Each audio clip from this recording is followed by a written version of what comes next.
Hello there, and welcome to another episode of Faith, Culture, Politics in Australia with Mark. And now I'm going to introduce to you today's guest, who has been on the podcast before, and I'll just run through that now. Today I've got Professor Ted Steele, who actually joined me over 3 years ago now to talk about origins of COVID-19, amongst many, many other things. And more recently, he also joined me about a year ago talking regarding to pushing back on the lab leak theory and person-to-person spread with Professor Ted Steele. And just for those that haven't heard of Professor Steele, just a quick one. He's an Australian molecular immunologist with interests in virology and evolution. He's an honorary research associate at C.Y. O'Connor Irade Village Foundation in Piara Waters, WA. Steele gained his PhD from the University of Adelaide in 1976 for research on secretory IgA antibodies and intestinal immunity to cholera. He has worked at a number of institutions and universities in Canada, UK, and Australia. He has participated in many interviews on other platforms on many various topics, and Ted has written and collaborated on many scientific papers. So, Ted Steele, welcome back again. I was looking at that some of those previous ones over 3 years ago since we first caught up, and you've been very generous with your time, not just for myself, but many other people looking to try and make sense of the medical world around us. So, welcome back again. Thank you very much, Mark, for having me back. Yes, I'm looking forward to today's conversation, because I think a conversation is the way to do this rather than getting interrupted by ads or blocks or that sort of stuff. So, anyway, thank you very much. Thank you. No, absolute pleasure. And as I said, a lot of water's come under the bridge since then, Ted, since we spoke last. Even in the last 3 years, there's so much evolving. And, we've talked about, and because I'm very privy, I'm lucky to be in email communication from yourself and many other, very strong academics. So I see a lot coming through, through my emails. And one of the things that, I picked up a bit, and Judy Williman's another one, and yourself, one of the things that come through is in regards to censorship and gaslighting of academics over the years.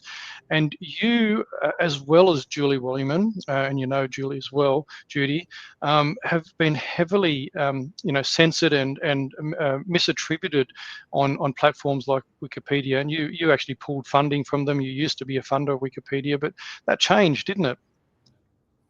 Yes, Judy has had a much more extreme, well, I've had pretty extreme experience, but in the most recent one with vaccination, she's had an extreme experience, as did Andrew Wakefield almost 20 years before. But they're the two big gaslighters, but certainly I have been, no question. Now, the Wikipedia thing's interesting, because Wikipedia started with Jimmy Wales, and I've forgotten his associate, but they founded it about 25 years ago, and it was a very good idea. It was a public knowledge encyclopedia where all topics could be edited and updated by the public and other interested professionals and people that knew a lot about a particular area. So it became a very reliable first default go-to source for many people searching on the web in the the 2000s. From the 2000s, and just 7 years ago, I became a donor, annual donor for me.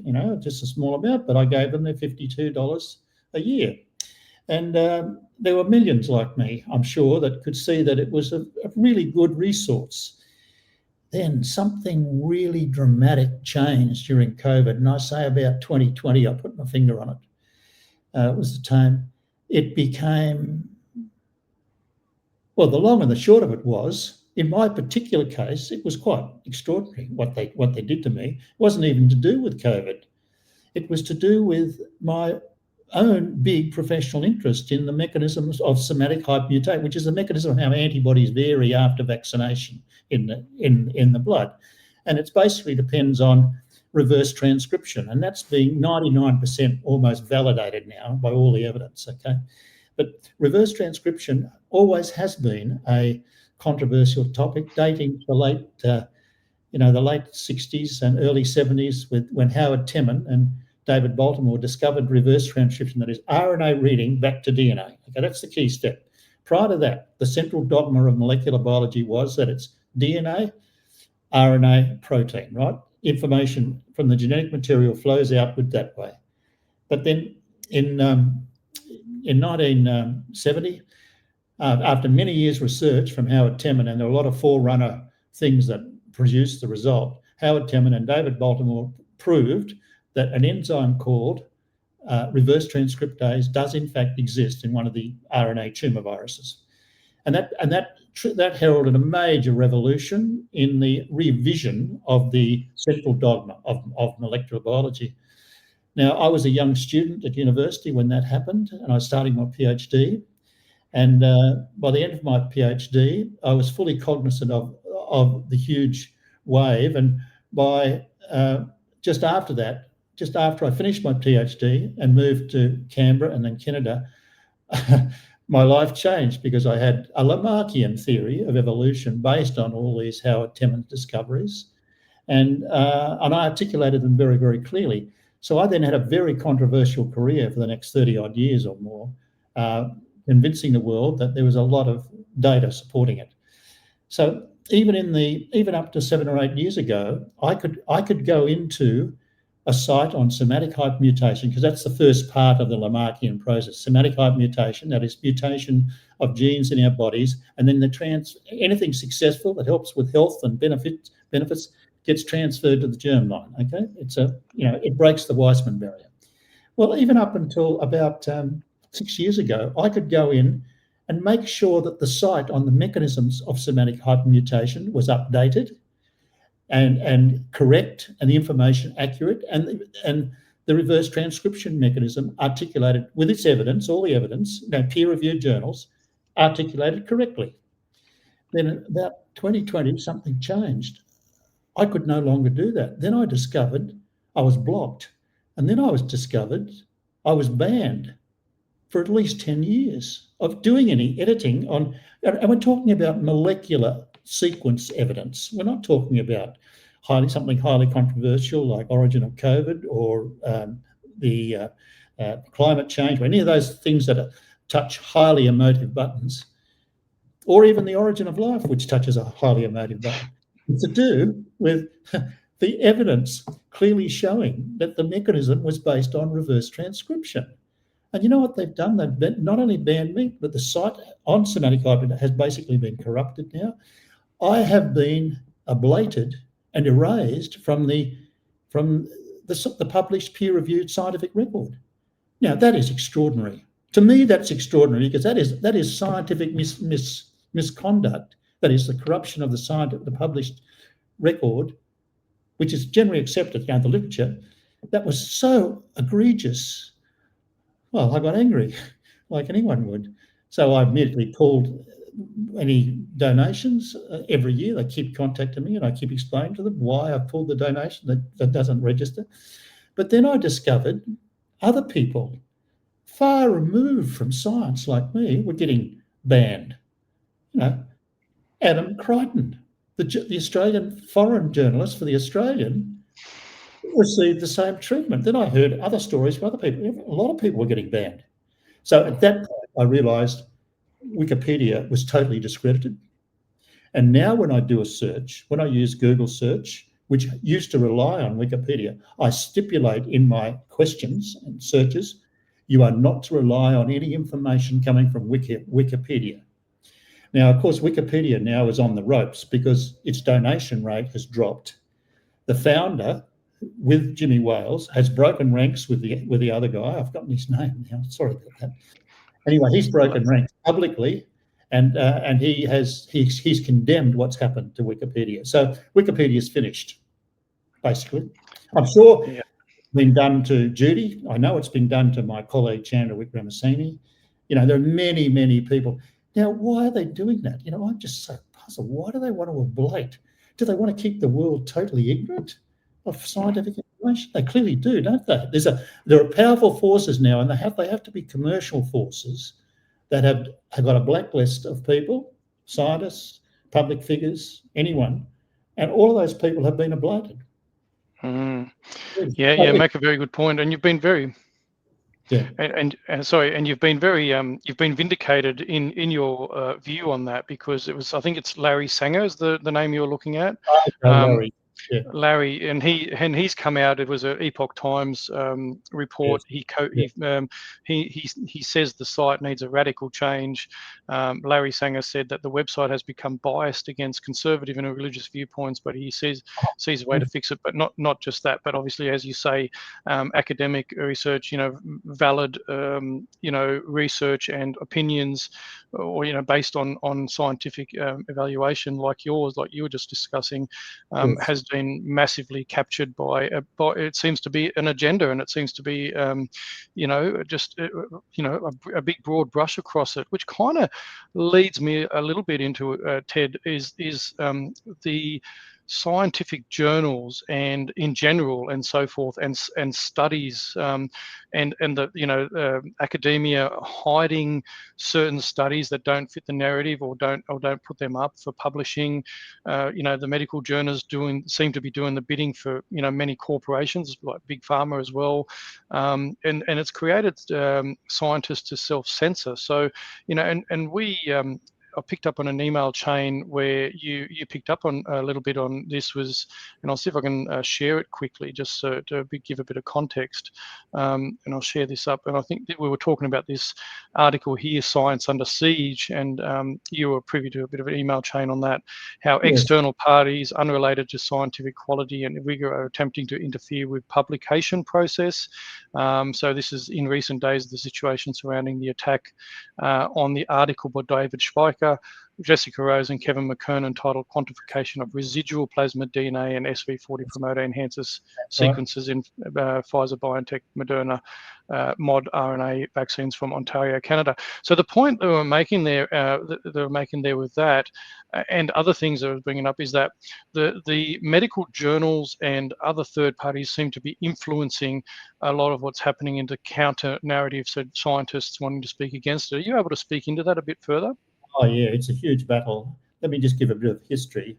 I'm a traditionally trained scientist, albeit controversial, but even in that era, in the 70s and into the early 80s, I could get alternative views out, because even some major editors like the editor of Nature had a conscience. They realised they were, trying to ablate somebody. So, there was at least some balance, and you had recourse. Furthermore, I had a lot of friends actually in the scientific community, despite my controversial oath, who realised I was a potential unexploded bomb that could go off at any time, but also backed me to the hilt. And they supported me. So I had a very protective, nurturing environment until even through the 80s, where the really big changes did take place in science, up until early 2000s. I was protected from this lethality. So I could get papers published in a decent way in peer-reviewed journals, low profile and high impact. And I somehow did it for many years. The big change occurred in my assessment, and Judy Weilerman would say, in the terms of the vaccine, problem, was sometime in the 1980s, and a change took place on a number of fronts. First of all, it became obvious to me that the Nobel Prize had got completely corrupted. That was the first thing. It really upset me, because as a young scientist, you look up to that, and you could see that all of the previous discoverers were all worthy of the prize. Okay, that was the first thing. I won't go into the background of that. But then the next thing that puzzled me was the way universities had to commercialise and earn, which is fine, I think, but to the expense of the freedom of the academic or the scientist to make a call in their area of discipline, in other words. But I turned out to be a tenured, well, I sort of had tenure. I did. I thought I had tenure. A tenured scientist, in fact, has the real, freedom to articulate, even in public, a, potentially important point that's of public interest, beyond, in their domain of knowledge, which is, of public interest. But the changes took place in the vaccines, as you know. The Reagan administration, for some reason or other, let the pharmaceutical industry off the indemnity. They had no longer legal recourse from the general population for any vaccine injuries from about the mid-1980s.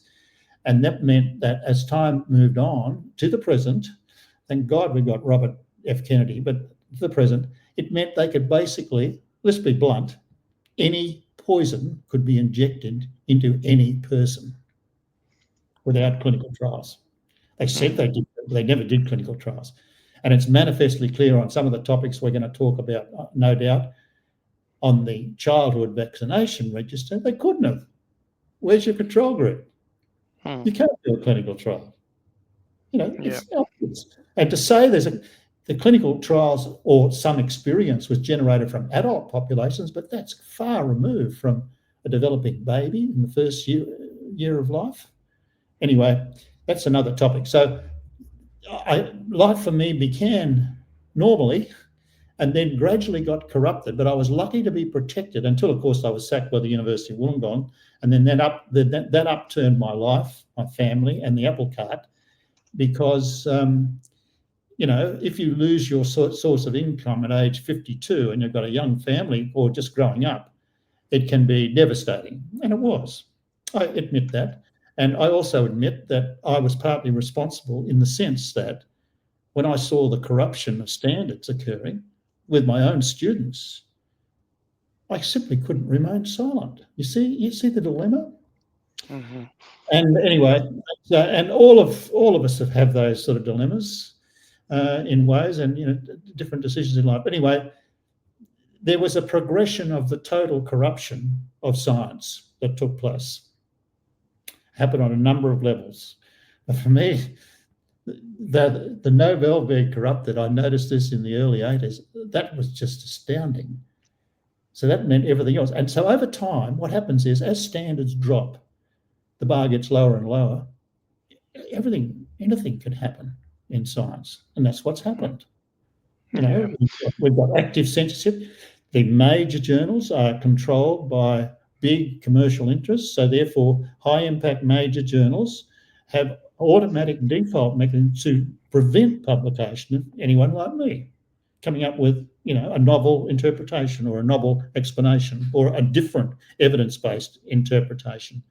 And I've tried it, and it's impossible. But I should say this, at the level of impact factor journals up, say, below 10, and by impact factor peer-reviewed journals below 10, I mean, say, up to 5 to 10, those that appear in what's called a still reliable peer-reviewed database. It's called PubMed for the medical sciences, PubMed. And if you can get your paper listed on PubMed through one of the PubMed listable journals, that are legitimate, you can at least get it out on an unbiased list and any search that comes up, okay? And people then say, okay, this has been peer reviewed. But you see, things to do with bad information about vaccines always got parked in other journals because they couldn't get into that list. It would appear some of them would appear on PubMed, but the way it was presented and the title meant that it would be missed on searches. Do you see what I'm getting at? So you're right about that. There are mechanisms where they can keep below the horizon lots of critical information so that even other scientists or other academics, are ignorant of what's going on because their searches are not picking up what they want. I found out about this critical information about the childhood register and the vaccines from Judy Weilerman. She drew it to my attention. And when I saw that plot in the 2009 global survey on the number of vaccines, you might want to show this now. I think this is an important plot. The number of vaccine shots. Is the Miller and Goldman one? Yeah, that figure. Is that one? That's it. And if you look at that figure there, we've shown it before, but in the context of what we're saying, so this appeared in an out-of-the-way journal. And I say that because a recent colleague of mine, Professor Paul Goldwater, who is a SIDS specialist, a sudden infant death specialist, He couldn't even find this paper in his normal searches, right? It was only a chance encounter with me on the Independent Academia EDU website that got me in touch with him, and then it took the scales off his eyes. He didn't know about this data, you see. So yes, you're right. There are mechanisms to hide it. Now let's just explain what this is. Why don't we do the one on the right, the figure on the right? That's the easiest to follow. Mm-hmm. On the x-axis, we have the mean infant mortality rate, right? The number of deaths per thousand. And these have already been filtered by Miller and Goldman to ensure they're nothing to do with accidents. Right? These are genuine babies that don't wake up, they die in the first week of life, okay? And that's that. So the rate is per thousand. Yeah, so, the axis goes there from about 2, let's say, to the top of the range till about 6, up, and that's occurred against a y-axis, an x-axis, which gives the number of vaccine shots that babies get in the first year of life from low number shot countries like Japan, Scandinavia, on the left-hand side, okay, just about there, to high shot countries like Netherlands, Australia, Canada, United States, and United States is the top of the list. Now, this is the 2009 survey for the world, okay? And notice there's a straight line going through the various groups. It starts from the left, going up through the mean.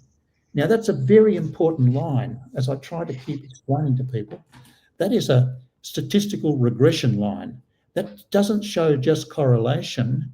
It implies to the statistician doing a survey cause and effect. That is, when you get a linear regression line with a significance value of p less than 3.09, okay, that's real. That says we've got to investigate what the vaccine schedule's doing to children. That's what it says, immediately alerts. Now, Miller and Goldman have been trying to get these things published in peer-reviewed journals in the mainstream medical literature, and they haven't been able to achieve it. So I felt a responsibility with Paul Goldwater, myself, and Reg Gorzinski, then later Dr. Robin Linley, to publish some papers in the peer-reviewed journal, the Medical Research Archives. Okay, it's not at the top of the list of peer-reviewed journals in the medical literature, but it's certainly a well-serviced peer-reviewed journal where many medically qualified people publish their work. So that's why we published this year these 2 papers. Now, we did it for a very specific reason, because the standard criticism against these plots that you saw before, it was, it didn't appear in a peer-reviewed journal. We can't take it seriously. But it did, just didn't appear in a peer-reviewed medical journal, so they couldn't take it seriously, you see. See how subtle this censorship is? So that's why I focused my energies with Paul and Reg and Robin on getting these phenomena and clear causal association into the medical peer-reviewed literature. That was the goal. It's simple, wasn't it? That was the goal. Then we made contact with Children's Health Defence Fund and all the people associated with Robert RFK Jr. and Mary Holland and all that. And through you helped me make those contacts. And then they interviewed us, and so we got it into the profile, you see, as a peer-reviewed assessment. That was the reason. That was the reason I did that, and Paul did it. Although I think Paul, he's a bit older than me. He was probably, and he is a genuine a sincere medical specialist, trying to understand the sudden infant death syndrome. And he had years he was labouring against his own brick wall with his colleagues for years at University of Adelaide Medical School. And so it was a natural collaboration when you think about it. And so that's, So in a nutshell, that's how we broke that particular censorship barrier, by just persisting and getting it into at least one peer-reviewed medical journal. Yeah, Now, and this is, I that's mean, that chart you showed is pretty great, because I mean, a lot of people keep talking about the Bradford Hill criteria. They talk about correlation doesn't need causation, but that chart is massively important for yes, to silence that kind of dissent, isn't it? yes, it should silence it. In 2000 and a decade later, Miller and Goldberg repeated the assessment using a slightly different database for SIDS and a wider number of highly developed, economically developed countries to 46 from the original one in 2000 was 34 to 46. The same correlate, exactly the same. In fact, and then they had additional things. They did analysis of the adverse event a database at the CDC, and showed Miller and Goldberg and their associates showed clear relationships between babies getting the shots and then incidences of sudden death within a week or two of the shots. Okay, clear, absolutely crystal clear. But they got them again published in Curious, which is a new journal. It's peer reviewed, but it's slightly off the beaten track again. You see, but so in our papers we tried to highlight the fact that Miller and Goldberg have persisted. They're still around. They haven't gone away. They got that linear causal relationship 2009. It still exists 14, 15 years later in another big survey. And secondly, the criticism has been non-existent, except one. But it's hung like a bad smell in a lift on the internet by a non-peer-reviewed student paper. I think it's from Women's Brigham's Hospital in Boston, where the supervisor wanted their students to criticise the paper, but it was gobbledygook. It was what they did was they pulled all, not just the 46 countries, but they pulled every country. That's ridiculous. Many countries don't have reliable records. Look, they did everything wrong from the point of view of any form of analysis. Now, Miller and Goldberg, highlighted this, and he said there's only one criticism that's appeared. It's hanging there like a bad smell on the internet, and it won't go away. So they had to completely dismantle it. You see what the obstacles are being thrown up. It's just amazing. Yeah, absolutely, and the massive search platforms and the algorithms are geared towards that. So they'd probably throw the article that you just mentioned up, and not show the one that you've been involved in, and that's use the fallacious conclusions from that article. Yes, yeah, 100%. And just to make the point too, like, it's obviously ongoing, and because you mentioned university capture and all that sort of stuff, but this isn't from a medical side of things. This is more a cultural thing. But here in Australia, again, the Epoch Times reports about 3 academics being cancelled for dissenting views, warn intellectual freedom still at risk. Obviously not from a medical side, but more sort of cultural discussions. So it's absolutely happened.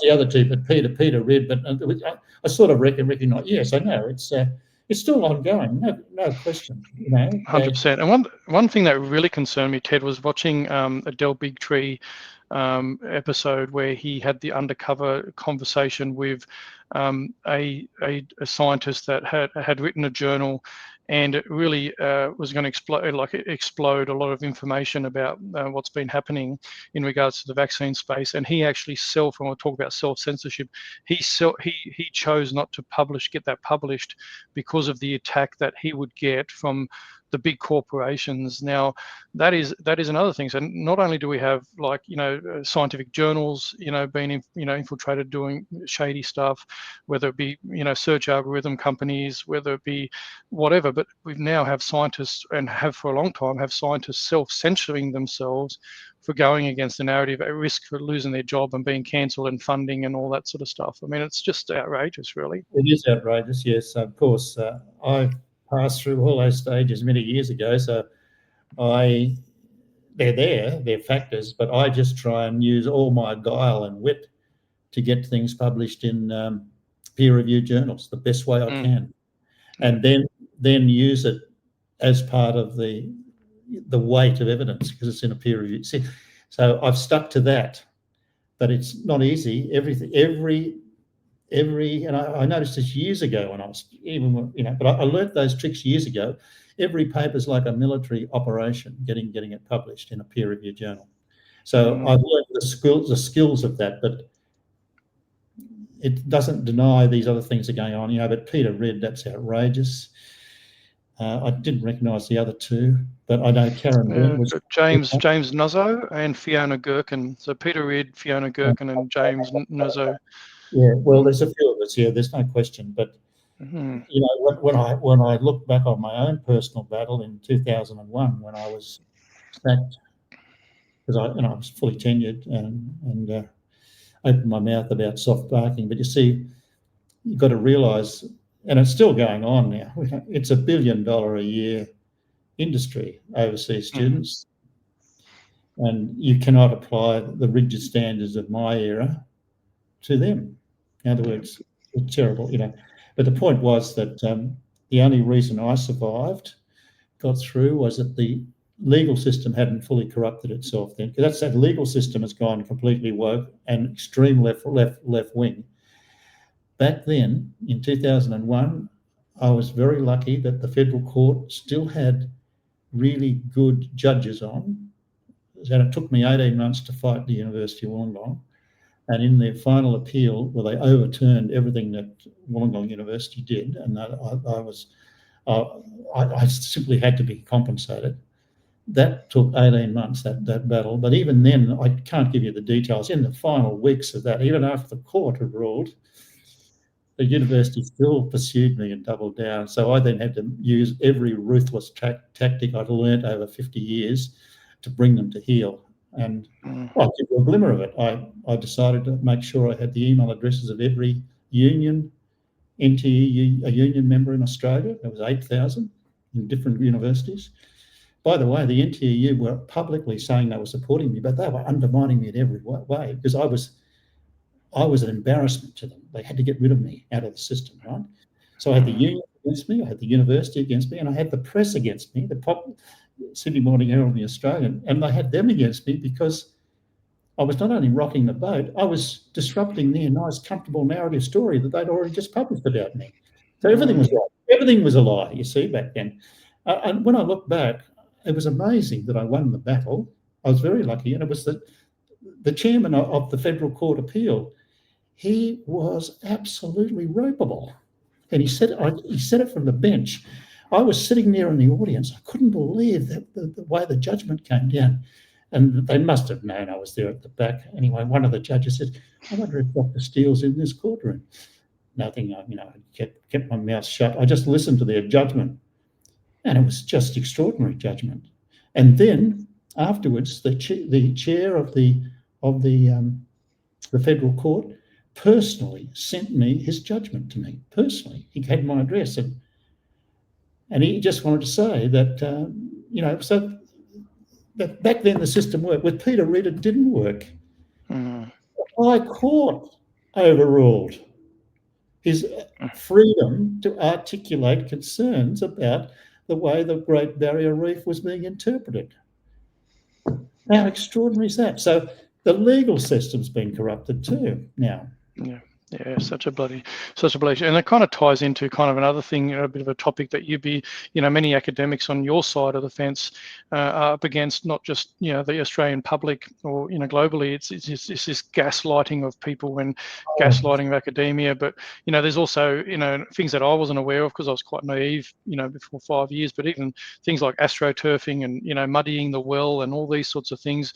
There's a massive campaign that's very well funded to delegitimize people like yourself, so even people like me that have been trying to research over the last 5 years will throw up people like yourself, McCullough, Williman, all these people, and people would come back and it'd just be shut down because it's it's being controlled with massive funding, massive media platforms. It's a massive concern, isn't it? It's a massive concern, and there are public figures that are like Robert Boy at the University of Sydney, Associate Professor Dr. Paul, Griffin here at the Mater Hospital, and others. The public, Robson, the former chair of the AMA. They get freely published in the media. Their ludicrous recommendations keep getting published, even in the Australian. The Australian is culpable. It's got a lot of blood on its hands, actually, over these issues. And it's massive. But of course, I've heard that the Murdoch family, through their associations, through the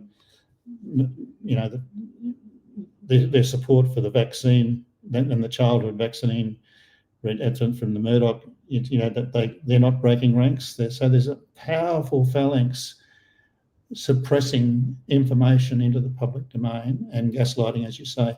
The two most notorious examples are Andrew Wakefield, how he was eventually completely drummed out of medicine.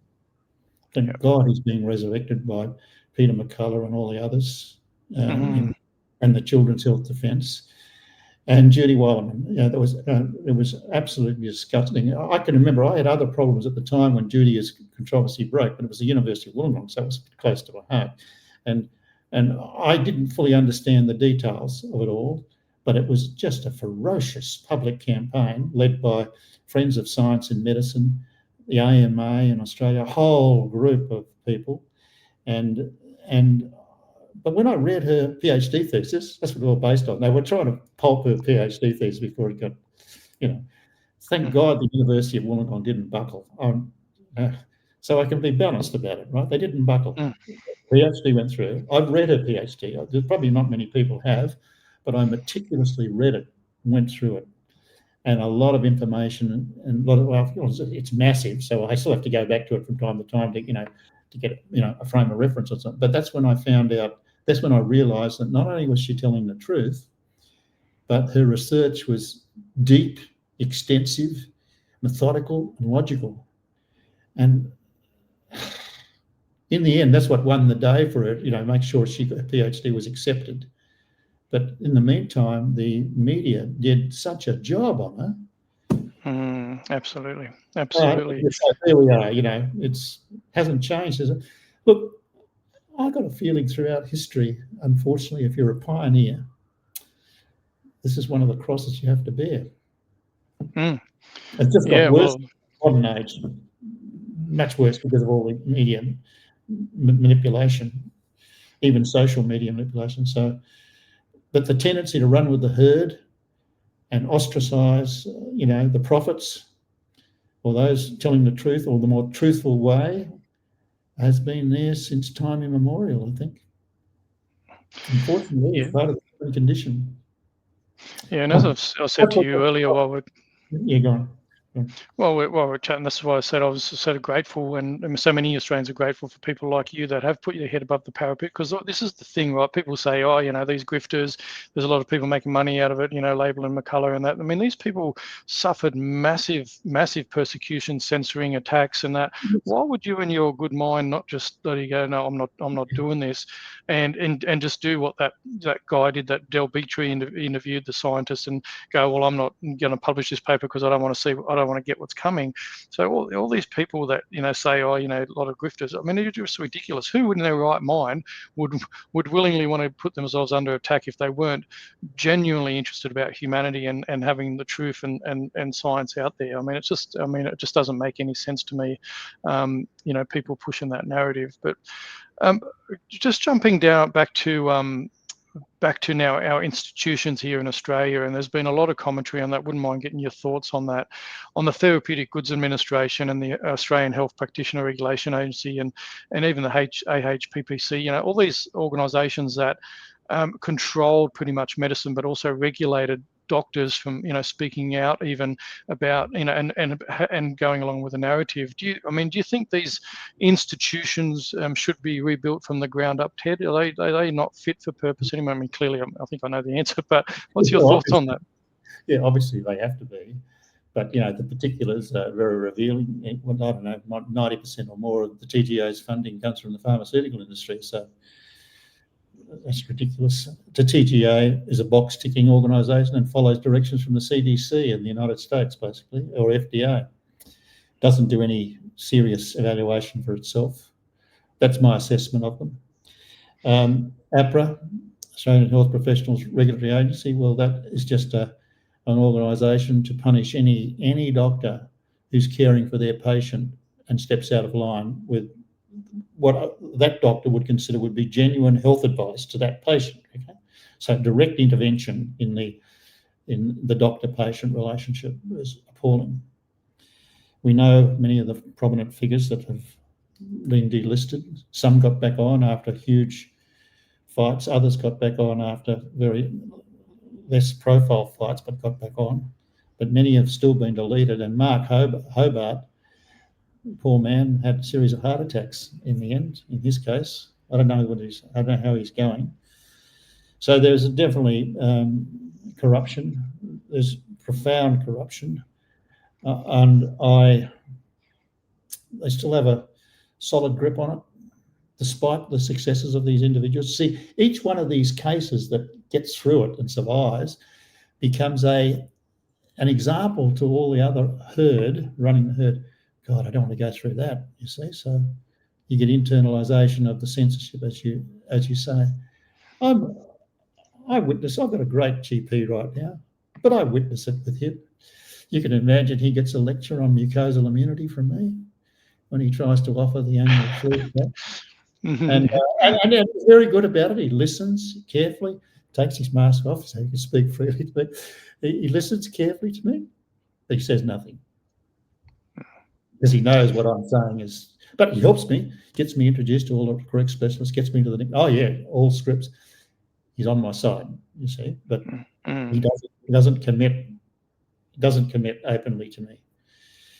I'm very lucky to have a GP like that. I'm sure there are many like that, by the way. Many, just silently doing their job. I feel there are in my bones. I picked him out at random, essentially. I didn't know who to get when I first got to Brisbane 2.5 years ago, and near where my son lived, where I spent several months when I was settling into my own place now, there was this medical centre near where my son lived.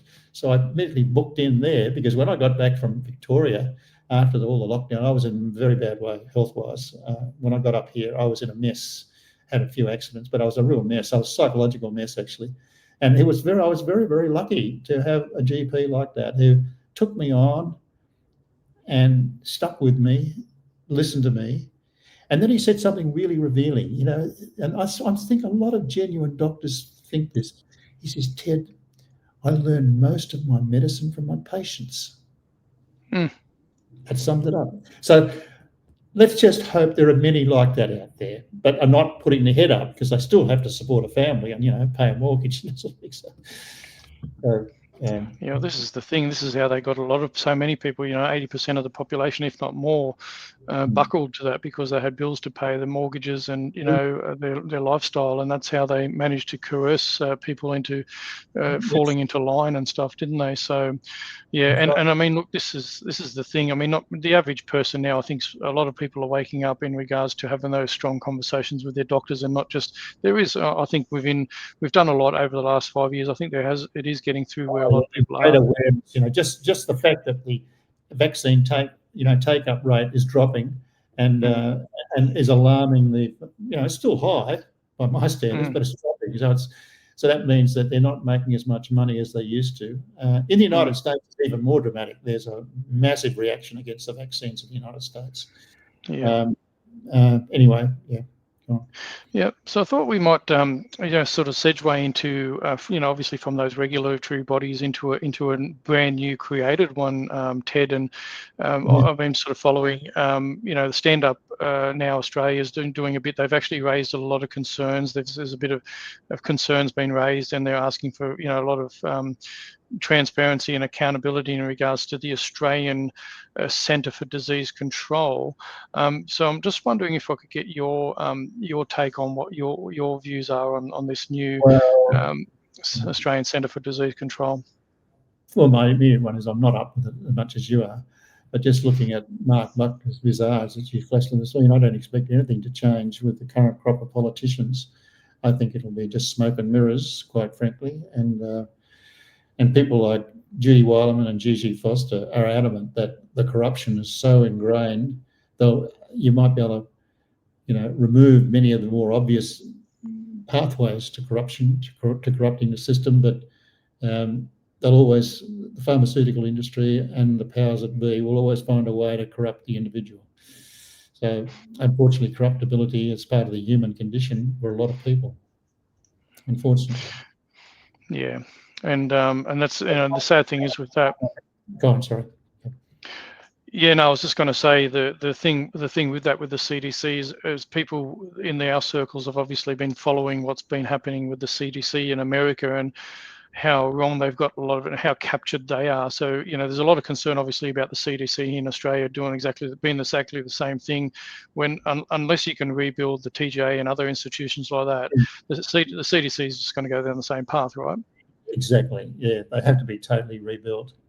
I should point out the pernicious influence of the Friends of Science in Medicine organisation, which a lot of people don't realise has been a titular organisation that's corrupted all those bodies, the AMA, they created APRA, a whole lot. Friends of Science in Medicine is the name of the organisation. You can Google it or look it up, but I don't want to go into further detail. I know a lot of the deep background, and that's been a profoundly corrupting influence on Australian biomedical science and Australian medicine, and has been so for 30 to 40 years, particularly the last 20 years. So, it's like all the background boys in politics, all the ones that are really pulling the strings of who's going to be the pre-selected candidate, and all that, and where the money's coming from. That operates in the biomedical health industry in Australia the same way. The same sort of corrupt mobster type individuals are involved in the medicine and the healthcare system in Australia. So knowing that, and when all that dawned on me over a number of years through various deep throats and whistleblowers, I realised that the battle is horrendous. I'm not being pessimistic. I'm just being realistic. That's all. So there's constant vigilance and constant attempts through mechanisms of all the different social substacks and podcast channels to get the level of awareness of the aware population. I don't know how big it is in Australia, 30, 40%. But at least getting into that, anyway. Yeah, well, that would 30-40% would be quite nice. I'm thinking if you look at polling, let's say people look at voting for people, parties like One Nation and other sort of places like that would be quite aware about what's happening in the world because they kind of flow towards that. I think we're talking about 12 to 15% of Australians would be I think aware enough. So I think 30 to 40% would be lovely because there is a point where you would critical mass to turn things around, and I think we're not quite there in Australia, but there is a massive awakening and there's a lot of pushback. So the people that are awake are really working hard to push back against the beast system, this massive system, this global corporatist system that controls sorts of because a lot of it's about money and power and control, and they don't want to let go of it, right? So it's pretty well that's what it is. That sums it up, follow the money. So yes. The awareness level is far greater now in the United States, and with, thank goodness, RFK Jr. got in, but he's got a horrendous battle on his hands. I get the daily feeds from Children's Health Defence and a few others, and like you probably do, and the number of attempts to undermine him and overrule are still going on. It's even there. So, but you see, the United States is a freer and more open society than ours. Therefore, it's more chaotic. That's the definition of a truly free society. It does in fact get chaotic. But ultimately, I do believe, I have great faith in this, that the open and free democratic society will ultimately triumph against evil, and does in fact triumph against the totalitarian dictatorships around the world when it really comes to the crunch. They make a lot of mistakes getting there, but when it comes to the crunch, they do. Now, I don't know whether that's misplaced faith, but looking at history, just the last 100 years, it suggests that, yes, that's what's happened. And Trump is a totally imperfect human being, like many of us are, but it's extraordinary that his cut through with probably 50% of the US population has been extraordinary. Now, So I don't know how many people that is, but let's say half of that, so 150 million people in the United States, are becoming more aware of many things that they weren't aware of before in lots of different areas. So I have faith that that can transpose to Australia, but we're a gentler society, and we are probably a little bit more gullible than, a raucous, open society like the United States. Because with openness comes chaos as well. It can be chaotic. Israel is a chaotic society because it really is, despite its other things that are happening there. It's the only democracy in the Middle East, and there are a lot of forces very similar to the same forces in both sides counter as the United States. So democracies, if they're truly open and allow the alternative, can be chaotic. I just leave it as a thought, really, that these are the sort of things we're up against in everything we do. Yeah. Yeah, 100%. And moving along, one of the big stories, Ted, obviously in the last sort of week or so, and wouldn't mind get your thoughts on, is this story out of and we're talking about the CDC, Australian CDC, but this news coming out of autism and vaccines from the CDC. So it's a massive turnaround. Yes. People are obviously saying it's a massive turnaround. So the claim that vaccines do not cause autism is not evidence-based claim, because studies have not ruled out the possibility that infant vaccines cause autism. Studies supporting a link have been ignored by health authorities, and we've talked into that a little bit now already. HHS has launched a comprehensive assessment of the causes of autism, including investigations on plausible biological mechanisms and potential health links. So that's a pretty huge story coming out, and it kind of talks a little bit into what we've been talking about being the studies and links being ignored by health authorities. So we've already talked into that. That's huge news, isn't it, Ted? It's huge news. Yes, it's a major thing, and that was that was a direct topic of our second paper in Medical Research Archives, which I also know we made sure through you and others it got to Children's Health Defence and got through to. I remember talking to the journalist. I said, "Are you sure RFK himself will see this paper?" He said, "Well, it'll be on his list of things that he's aware of." Anyway, the point is that if you reflect back on that vaccine schedule, that linear curve, you have to ask the question. These are the ones that die suddenly, right? Anywhere from 2 to 6 out of 1,000 die suddenly. What about the survivors that get through the first year of life and may have problems later? What about them? And that's what the topic of our second paper. If you go through all of the unknown factors in the childhood vaccinations, the big one being there is no control group, and knowing what vaccines can do to a developing baby in all sorts of ways, and older people, it's staggering that given that this rise, from 1 in 10,000 autistic detections 30, 40 years ago to 1 in 30 now. People say, "Oh, well, it's just greater awareness, that we're classifying anything as autism." No, I don't think it's that at all. I think there is a real association between the damage done to a number of generations of children in the first year of life that survived and all these neurological disorders and syndromes that we now have. I'm certain of it.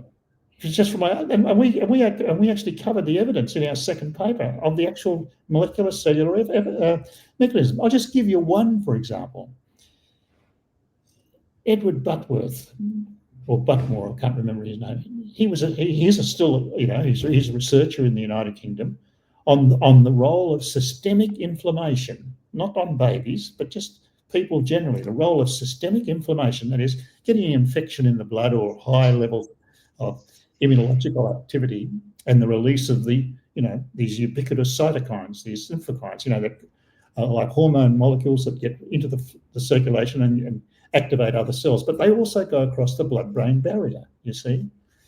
And he's an expert in systemic activation and depression in his patients. Okay, and after many years' research, and he wrote a great book about it, summing up all his experiences, but it's been confirmed by others that they were treating depression the wrong way around. You know, if someone comes in and they've got systemic infections, there's a good reason why they're depressed, because the brain is getting tizzied up and stirred up in ways it was not meant to.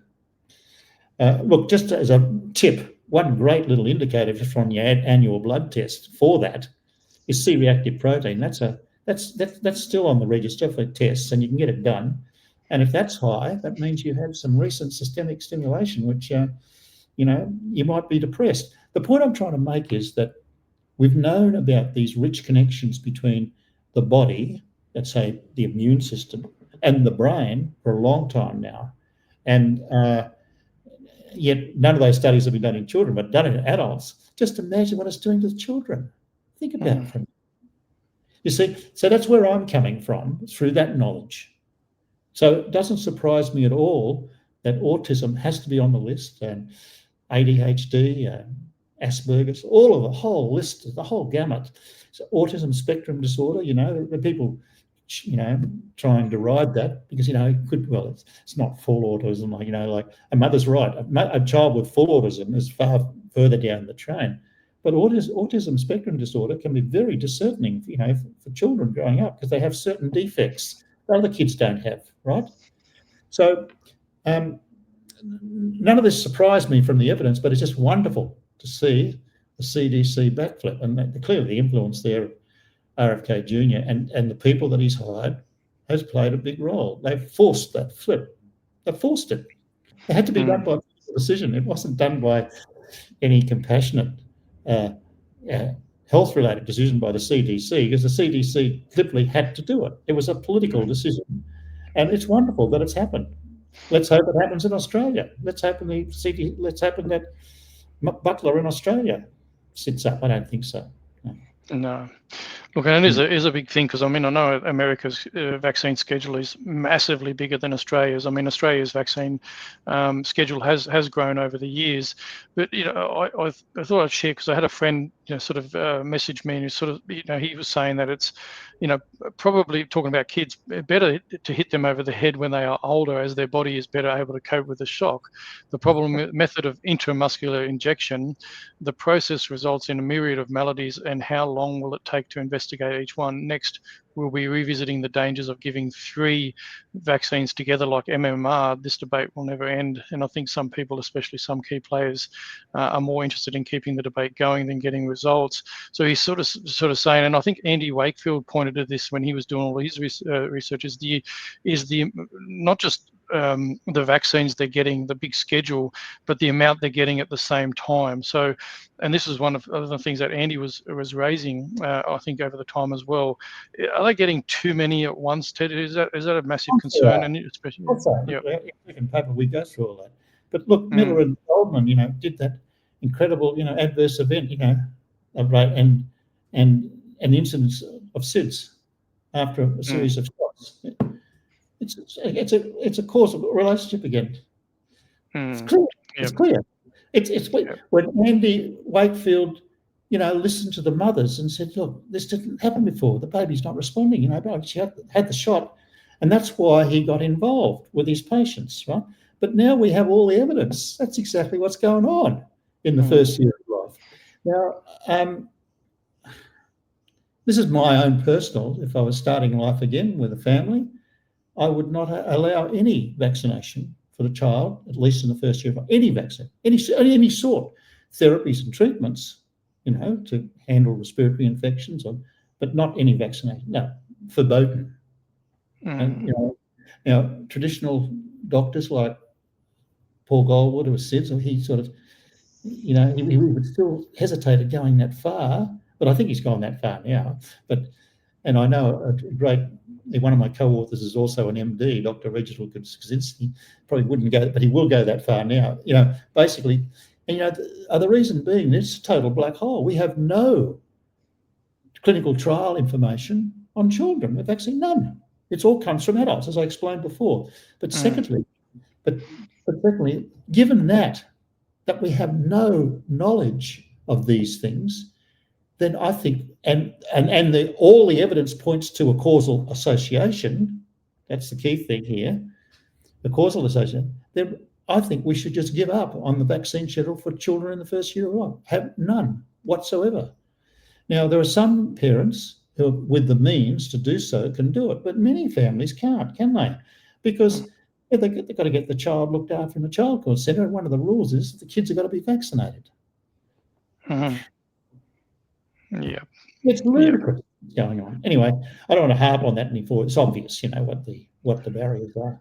But my recommendation is now, if you can, do not have your child vaccinated in the first year of life, and even later, question your doctor on all the adverse events and other things. In other words, do not, meekly succumb to it. Any form of vaccination. I don't get the annual flu shot. Never have, because I knew years ago it couldn't work. Anyway, that's another issue. But the point is, that's my advice as an immunologist who was brought up thinking that immunisation was a great thing, a whole discipline built on it. And I've now come down the complete the other way, totally. Yeah, because you were very critical even with the COVID things, is that because it was a respiratory virus, you're not a big fan of intramuscular injections into to help with a virus. All the evidence shows, and we recount it all again in our 2 papers that we've on SIDS, and in other papers, and in peer-reviewed journals, by the way, we've recounted this evidence. Yeah. All evidence indicates, and throughout COVID, that none of the in the arm COVID shots anywhere in the world protected anyone from COVID. None. Big zero. Yet people like Dr. Paul Griffin, Robert Boy, and these other advocates constantly spouting that it did save a lot of lives. It didn't protect one. When you say that, people, it's a disconnect. What's the word? A discognition, or you get, no, that can't be true. How could the whole world be delivered a lie like that? Well, it was. It was just a lie. A complete lie. Any mucosal immunologist that got trained like I do knew it was a lie. Just knew it was. But many didn't speak out. I immediately spoke out because I just knew it was. As soon as I was aware of what, as the vaccine was being rolled out, because I had my attention on another problem, I just can't work. And it took a bit longer for Robert Clancy to come to the party because he's more of a medical, and they trained a little bit differently from a scientist who doesn't hold back sometimes, like me. But nevertheless, there's a few, but there's still a lot that have remained silent. There's still incredible. All my immunological colleagues, quite frankly, I've lost respect for them in Australia. They've just remained silent. Not one's come out and supported me. Not one. Yeah. Well, my good friend, Dr. Bruce Pay, we catch up with him regularly on a weekly basis, and he's the same. He's lost massive respect for his fellow medicos, or in many careers for people that have just went along with this whole farce over this period of time. And just getting back to, because you did bring it up just then about the mothers, and not providing a vaccine for children, in the first year of their life, and this whole no jab, no pay thing, which obviously was instigated by Scott Morrison back in the day. That was disgusting what he did. Sorry. Yeah, no, and it just talks into this whole full, free, and informed consent. And you and I both know a very fiery Elizabeth Hart. And I've got a lot of time for Elizabeth. Yes, she's like a dog with a bone. Now she really unpacks this full, free, informed consent really, really well.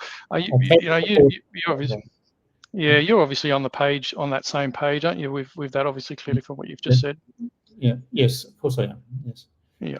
So where do you sit with doctors, like with GPs, and you've kind of already talked into this a little bit, but with doctors thinking they need to give exemption, because we have this big discussion with Bruce and Elizabeth about, Bruce gave exemptions during COVID and Mark Hobart did, and Elizabeth is much stronger on this point. She's saying, well, why the heck should any doctor be give an exemption to someone? People shouldn't require an exemption. Do you feel a bit the same about that? I agree with that. I completely agree with that.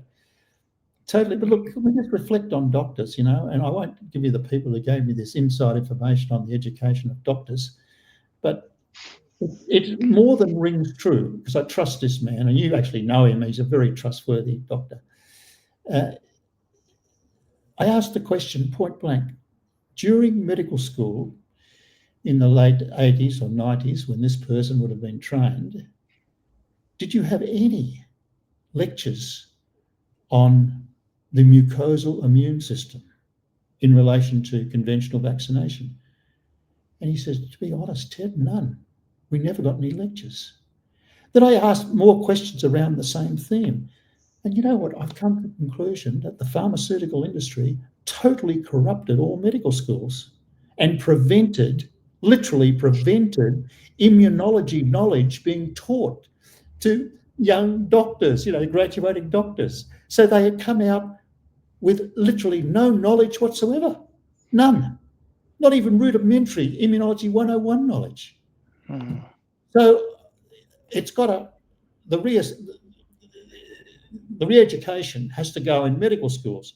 There has to be a course on the mucosal immune system, the systemic immune, just the sort of stuff we outlined in our second paper. Mucosal immune system, the systemic immune system, and the role of vaccination in medicine. Now, that would, if that was a full semester course, no doctor would come out from that expressing any ignorance about the dangers of vaccination. None. Not one single doctor would. But that's not going to happen, you see, because that would be counter to the medical professions shaping the landscape of the medical doctor.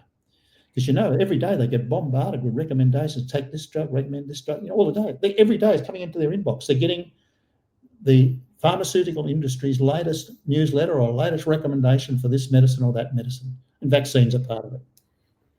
So it's not going to happen until we change the rules of how we educate our doctors. It's going to have to be that fundamental. It's going to be that ruthless. You're going to have a tyrant come into each medical school and insist that there's an entire semester on the immune system, mucosal immunity, and systemic. Now, why do I say mucosal? Because 99% of all the pathogen infections we ever get come in by the mouth, the nose, and the eyes. That is, they confront a mucosal surface first. All the others, bites, stepping on nail, they're all peripheral, right? The great bulk of all insults that our body has to fight, from a young baby right through life, come in through the mouth, the nose, and the eyes. And the urogenital tract, in the sexually active group. And all those are mucosal surfaces. And you know what about the mucosal system? It's all interconnected. If you activate the mouth or the nose mucosal system, it alerts the gastrointestinal tract and the genitourinary tract. It's a totally new. It's not. All the experts know it's different. The mucosal immune system is a system in its own right, and it's quite different from the blood-borne system. They communicate, but they're different. You see why I keep harping on it? And the education of the medical profession of that knowledge, just knowing that, would be a revelation. They would then realise that all the common cold, flus, all the shots that they constantly said you have to give on an annual basis are ludicrous. They would realise straight away that they're totally useless and therefore not necessary. Forget about how dangerous they are. mRNA, that's another order again. But you see what I'm getting at. So I think the revolutionary change has to come of literal educational tyrants taking over each medical school and insisting that at least one semester on mucosal and systemic immunology is taught, so that you don't have any doctors coming out under any illusions that they weren't told. Yeah. Well, there's probably and great recommendation. There's probably a direct obviously a reason why it's not, because obviously, the big corporations don't want people educated. They want the reps to be able to go around the doctors and say, this is the greatest thing. The big corporations have said, can say, we've done all the research internally, everything's safe and effective and it's good. All you've got to do is just prescribe it. We don't need you knowing any more information. It's okay. You don't need to know it. Look, I think that if I was going to suggest anything, a takeaway from this conversation we've had today, that recommendation is the most important. We have to literally change the way our medical profession is educated and taught and graduated. Mm-hmm. Yeah. Simple as that. But that's what's going to be required. Now, that's going to require, again, a political decision at the top in Australia. It's going to require an enlightened Prime Minister who makes sure he appoints a health minister who then gets the legislation through Parliament on the health system to ensure that becomes mandated in medical school education. Mandated. Okay, we have to use that word again, but that's it. That's the only way it's working in the United States is come through RFK Jr. So we're going to have something similar in Australia. But I don't even think that they even raised this issue of medical education the way I have. I'm not even sure that's even hit the register yet in the United States. But to me, that is the key one.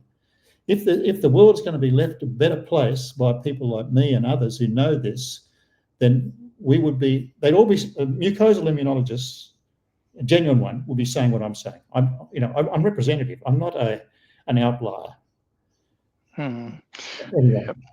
That's a good message for people that are viewing. Is the only way that we see changes by people sharing this information. That people like Ted and others in regards to this. Reform is very important for a lot of things. And I think the massive industrial complex, whether it be pharma or others, have had way too much control over the way that our lives are shaped. And I think that what you're talking about is a massive reform that's needed. Ted, I'm conscious of time, but I do want to just cover something that was sent to us, and it was through the conversation on the email by a friend of both of ours in regards to this. I'm just going to bring this article up because I did send it through again. Is this game-changing flu vaccine to protect SA children like Clive and others? Now, this is the nasal spray that they're talking about. Now, I'm just going to quickly just read, while that's up there, what our friend sort of wrote, just a little bit parts of it. And he's saying that the article that because you shared one, pointed out in the Australian looks to be getting everyone used to the idea of and benefits of nasal vaccines, with the well-used vehicle of partial truths being used to transport total deceptions. He's highlighting the likely deception. We all know how Australia, its government and its academic institutions have geared up with globalist and taxpayer money to be the manufacturing and education hub of the mRNA genetic terrorism ideology. That's his words. The article, and no doubt countless ones to follow, if unchallenged, look to move towards nasal mRNA genetic terrorism with the double-edged sword. A, it's not painful, so it's not a jab for the kids so they can get it. And B, get used to taking your mRNA vaccines through the nose. As close as we can, genetic instruction to and through the blood-brain barrier, other than IV, and a mRNA bath for the lungs. And he's saying, I'll call it a blood bath. What was your thoughts when you seen that? You were obviously part of the email chain as well. I actually triggered that particular discussion, actually, and Ben Bornstein and others, and Elizabeth and Judy, they all jumped on me for all I was pointing out the fact. No, they didn't jump on me. They've got a perfect right to criticise what I said, because everything they said is true, what you've just said. But I was just drawing the attention to the fact that one penny is dropping at least, the importance of the mucosal immune system. But of course, it's in the context of coercion and mandate and getting people used to taking it now this way rather than that way. When in actual fact, the research is not being done yet properly. I've always qualified it, and when I was refereeing some papers last year on some of these vaccines, I insisted that the authors address safety issues. I went through these issues, And that paper got published eventually, but they addressed all my issues and said, and so the point I'm trying to make is that that they're very quick to adapt to the intellectual background that's going on. All the different things about how important your mucosal, but then they're going to adapt it to making it easy to deliver what they really want to do. I completely agree with that.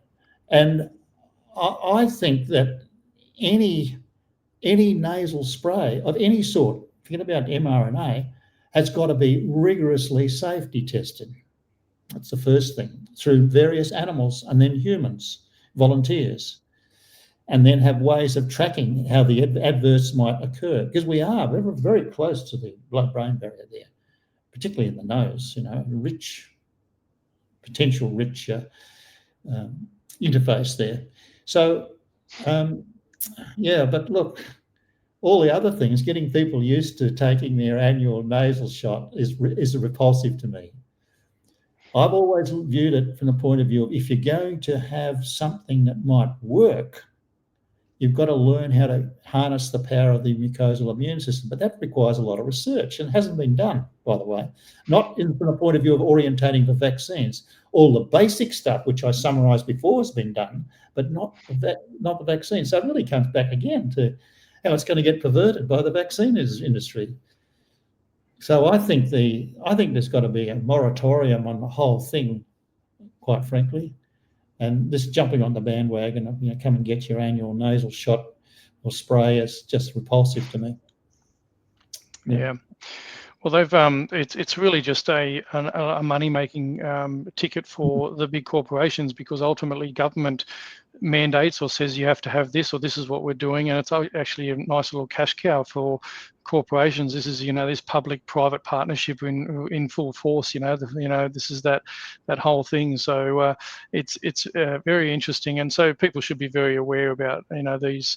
This is a great way to do it because your child's not going to get a needle and all this sort of stuff, but it's the implications that go from it. And Australia seems to be in the forefront of a lot of this. The mRNA, we've got the Moderna, massive Moderna investment in Victoria, and here even in South Australia, mRNA technologies being investigated and so forth. So look, I think people just need to be really aware and watch this space going forward. So no, really, look, I really always love catching up with you. I love your insights on stuff. And look, people want to reach out or follow you. I mean, there's on academia, there's your full, so anybody that wants to see, obviously Ted's credentials, you can do so, on the academia website, but also all your articles and everything up there on academia as well. Is there another place that people can search you out, Ted, and follow up on what you're?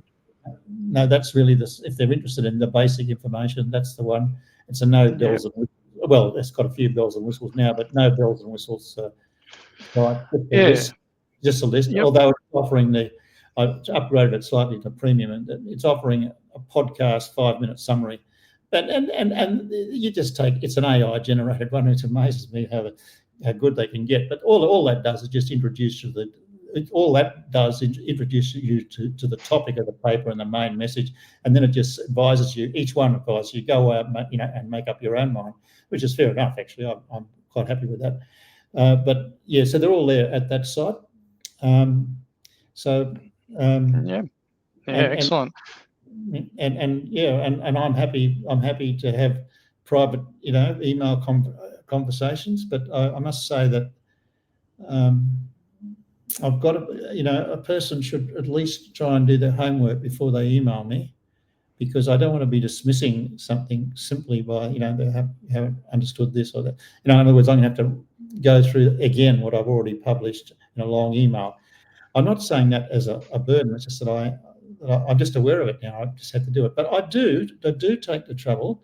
A serious question and structured question, I will respond to it. Yeah. You do, and you're very generous with your time, even with podcasters that want to find out more about, your thinking on lots of things, and I do appreciate that. And just as we do close, Ted, you and I started talking in our very first interview, and it comes up a fair bit with Bruce and I on our podcast, because he follows you, loves your work as well, about the whole idea of the panspermia, the viruses coming from outer space, and that. Where are you at with that since we spoke? Obviously, that's all constantly evolving, isn't it? Is that getting traction in sort of more, traditional circles, or is it you're still getting massive pushback on those sort of? Yeah, still that problem. Although Ken and I have, and seen on my website, our latest paper on that summarised situation as of about five months ago.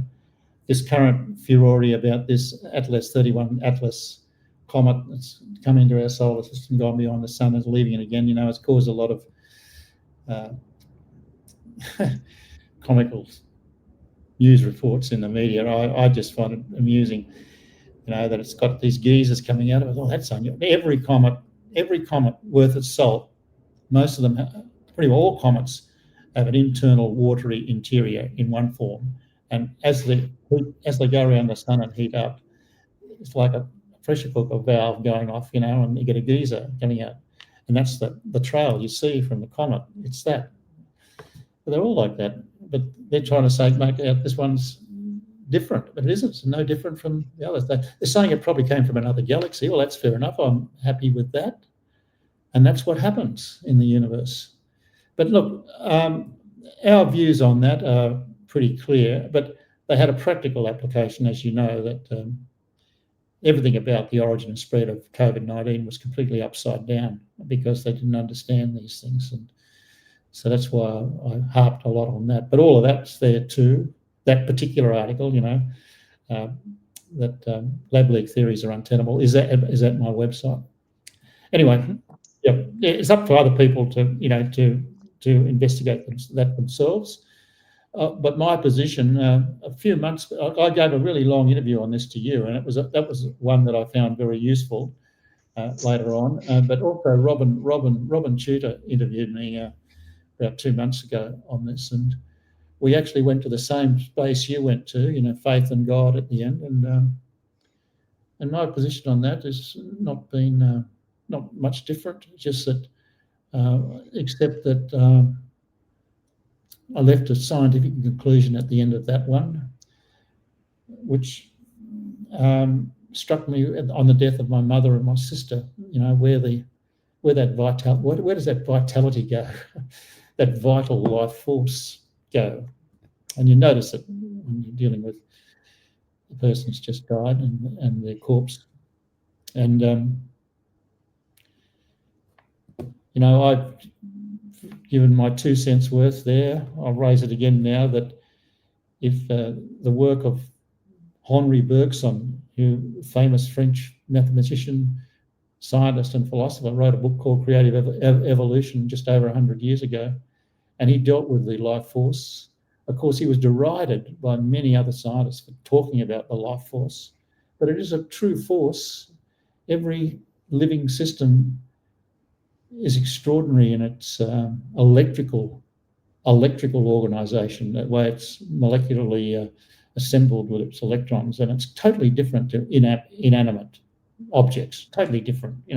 It's chalk and cheese. But then at the instant of death, that organisation disappears. I go through it in some depth in some of the papers. Just disappears. The work of May Wan Ho, great scientist, was monitoring that in her experiments on that instant of death. What happens to that? What happens to the organised biophoton emissions? So I said, well, if physicists can have an equation like E equals mc squared, where energy and mass are equated through the square of the velocity of light as a constant, and they're related, then you could add another equal sign that the life force, let's call it LF, or the soul, where does that go? Is that conserved just like the other physical parameters are conserved? So I've just left that as a question. I don't know the answer, and I never will know the answer. But if you wanted to take scientists right to the edge, That's one way of taking him to the edge. If you're going to accept that there's conservation of matter and energy in space-time, then have another equal sign to LF, call it the life force, Henri Bergson's life force. This organised electrical energy, which I've just talked about. Where does that go? Where it goes somewhere, but is it conserved? You see? So you actually, that argument's interesting. It's a bit like Pascal's wager.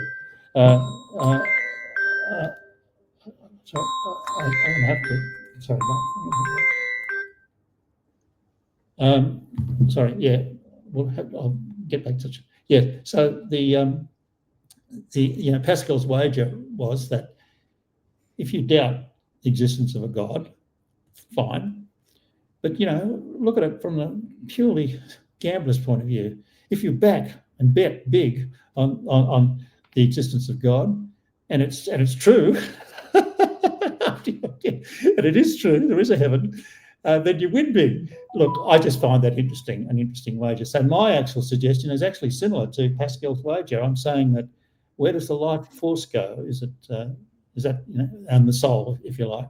Is there a place that's conserved with the rest of the universe where the soul is located, where all the souls are located? That's all. I don't know the answer, though. I don't know the answer, but that's as far as my thinking's gone now. I've got a long life in science. Unlike others, I didn't benefit from a deeply religious education. I think I would have benefited from it. I know my sister would have benefited from it. I would have benefited a little bit, but it was in a different era. It was the 50s, highly repressive era, and the Catholic Church at that time had its own draconian rules, and as children. Look, I don't want to go into my history, but the point is, I didn't get that sort of more balance to my education growing up. But I think about it. Therefore, I'm dogmatic about it. Anyway. Well, which is important to be able to unpack these sorts of things and that in that sort of detail, especially for someone from a, the mind where you are, the scientific mind, and to look at those and be open to that. And I think the last 5 years have actually pushed more people closer to that sort of way of thinking as well, I think, and I think personally. So, and people know where I stand on this sort of stuff. But if people, we did have that was a great conversation about 12 months ago as well. We went into that a little bit further. That's on my Rumble there, pushing back on the lab leak theory and person-to-person spread. That was that one.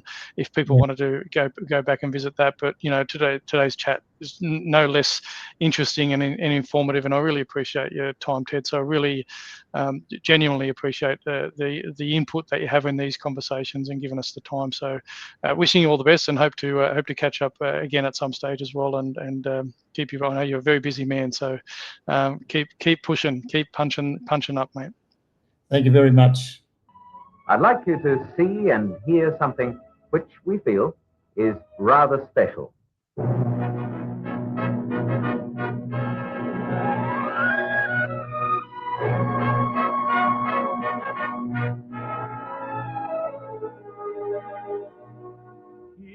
In this God-given land of ours, Australia, this proud possession, our own piece of earth, that was built by our fathers who pioneered our heritage. Here in Australia, the land of our birth.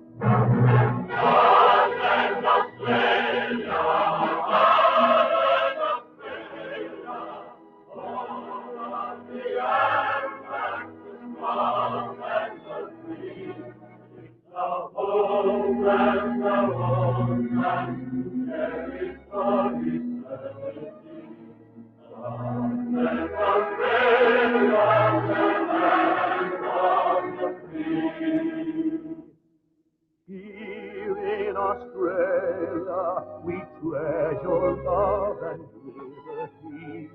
Our way of life, all for one for all.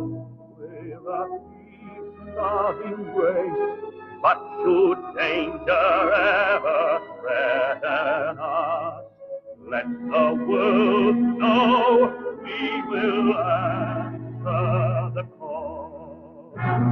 God